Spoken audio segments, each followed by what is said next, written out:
In this video, I want us to have a look at a short clip, a clip that has been trending for some few days now. The clip is going to form the basis of our analysis and discussion right now.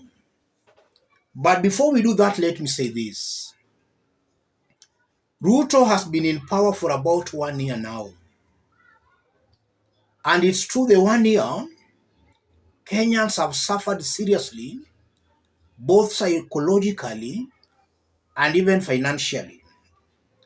Kenyans can no longer congregate freely to express themselves, courtesy to the police brutalities sanctioned by Ruto's government.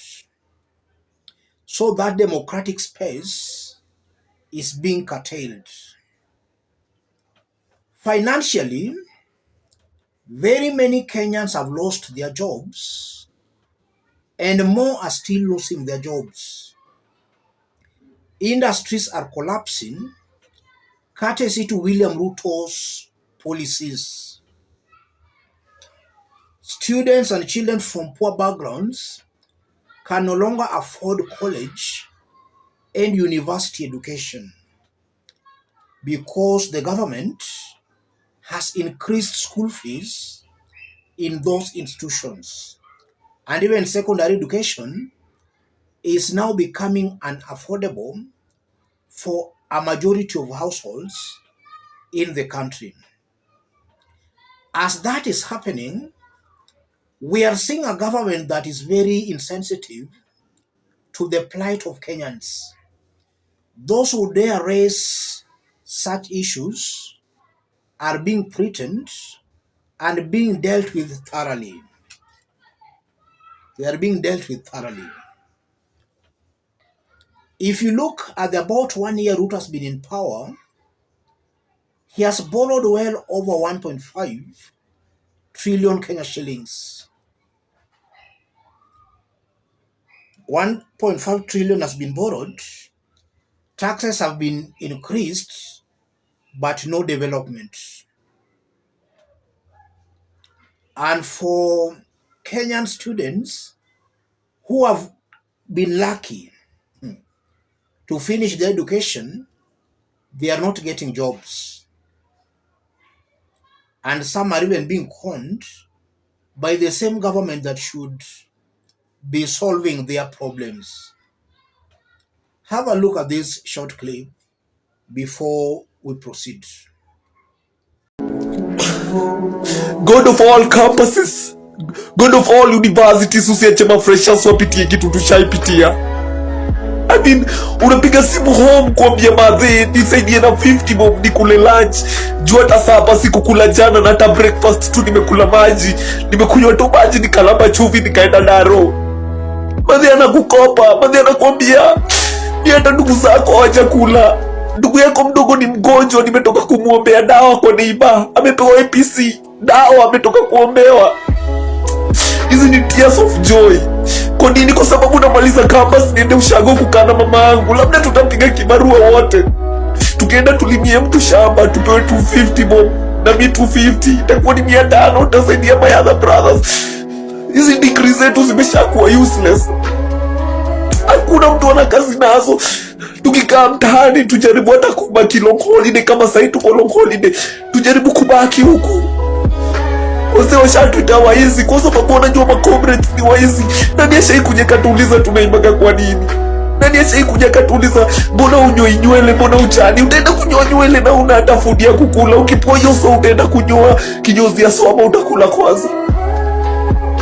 Alafu mnatu compare na watoto wa universities wenye mama yao.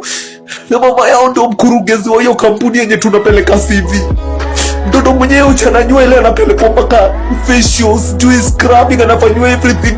Huyo ndo mnataka kutukopea naye. Sasa niko sure kuna mzazi mmoja amekopa so 3 mtoto wake aka-apply help. Unafikiria hiyo help atapata? Haisipata. Atapata kwa nini? Na baba yake ama mama yake ana kiti kwa gava. Hii ni tears of joy narudia. Hii ni tears of joy juu naenda ushago kulima shamba, nisaidie mama yangu kurezi watoi wengine. Hiyo degree yangu ni useless na kama government mnaitaka nitawapatia. Ama kuna mtoto wa mdosi.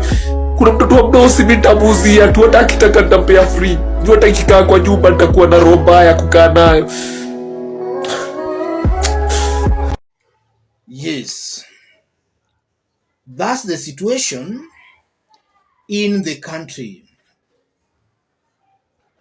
Weeping everywhere. If you go to Kalenjin Rift Valley, where we expect that they should be enjoying, they are also crying out for help. They have been conned of their hard-earned money. They are crying out for help. Go to the mountain. Coffee and tea sector is almost dead. Everywhere Kenyans are crying out for help, weeping and gnashing of teeth. What does that clip mean, ladies and gentlemen? The first thing coming out very clearly, that clip confirms William Ruto lied to the hustlers. He told them he was going to form a government with them. He has not done that. And looking on how this government is operating, he's not going to do that soon.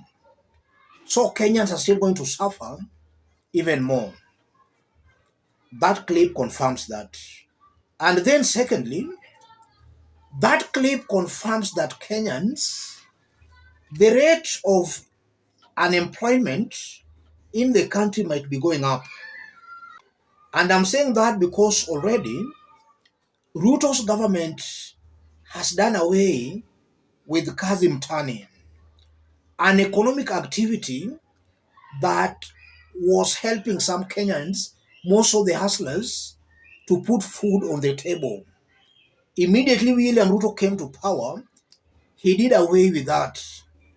And it's interesting that as he was doing that, he was promising them kazi ya mjengo, something that is also not going to happen.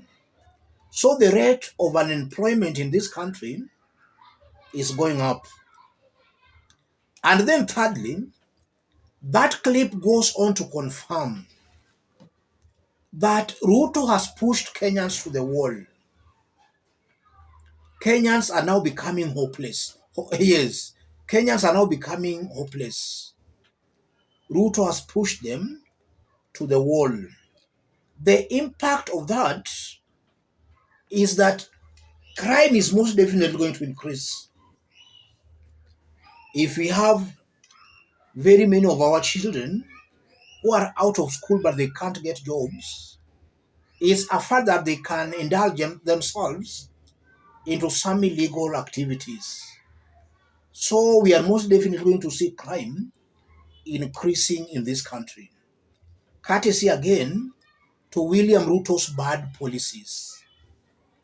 That clip also goes on to confirm that Ruto and his team are very clueless when it comes to governance. And this is something I keep on repeating. Ruto is very good when it comes to making promises, but is very poor in implementing the promises. And that has been exposing him as a lying president. So the issue of integrity, and this is something I keep on repeating in my videos, comes into play. Is Ruto fit holding a public office? From what we are seeing happening in this government, Ruto is not fit holding a public office. And this is why it's now incumbent upon the elected leaders to make sure they put this government on its toes. But that again is not possible because a whooping majority of these leaders have been pocketed by the executive. So they are singing the government's tune. And again, it boils down to integrity. Kenyans should elect leaders of integrity, not leaders who are in politics for their own personal gains. I think these should be lessons to Kenyans that when you elect a leader, integrity is key. If you elect a leader simply because he has bribed you to elect him or her, that's a leader who will cause you more sufferings and more damage. And we are seeing that happening in the country. That clip confirms that. As I conclude, I'm seeing a William Ruto who is very fast losing popularity on the ground. He's very fast losing popularity. And the earlier he realizes that, the better for him. Because if he realizes it when it's late, then he will not have a solution to it. It will already be too late. Let me stop it there, ladies and gentlemen. If you are watching us but you have not yet subscribed, subscribe, give this video a like. To our fans, I'm very grateful for the kind of support you are giving me here. Any other person who may also want to support our channel, contact me through that number below. Let's meet in our next analysis. Thank you. God bless you.